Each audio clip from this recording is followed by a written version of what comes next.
Hi guys ஒரு நிமிஷம் இந்த வீடியோ மட்டும் பாருங்க. லட்சம் கோடி கடத்தா வச்சுட்டு போய்க்கிறானே அவன் கடத்தா அடிக்கிறதா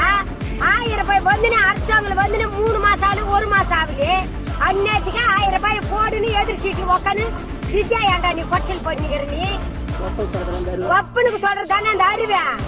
அல்ல ஒப்பனுக்கு சொல்றதானே இன்னைக்கு மட்டும் வந்து உக்காந்துக்கிற எதிர்ச்சிட்டுல எங்கடா ஜெயிச்சினியா நீ வரைய முடியாதுடா டேய் நீ மேல நீ அரசாங்கம் நீயே சரி ஒப்பனும் சரி பைக்கு பண்ண தூங்கி பண்ண முடியுங்களா உன்னது வெளியே போதும்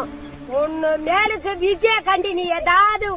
ரொம்ப பண்ண எதிர் சீட்ல உக்காந்துன்னு உன் ரீசன் வேணுமா ரீசனோட பேசு ஆனா மறுபடி வந்து போடு இந்த காசுனா உடனே போட வச்சுக்கிறியடா எங்கடா கடை வாங்குறது நீ வச்சுட்டு போய்க்கிறியடா 10 கோடி 10 லட்சம் கோடிய கடை வச்சு பார்த்தாலே தெரியும், வீடியோ பார்த்தாலே தெரியும். எப்போ விஜய் என்ன உள்ள வந்தாரோ இப்போ சாதாரண மக்கள் கூட அரசியல் தெரிய ஆரம்பிச்சிருச்சு. இனிமே இந்த உருட்டு கிருட்டெல்லாம் உருட்டிலாம் வந்து நம்ம மக்களை வந்து ஏமாத்த முடியும் அப்படின்னு எனக்கு தோணல.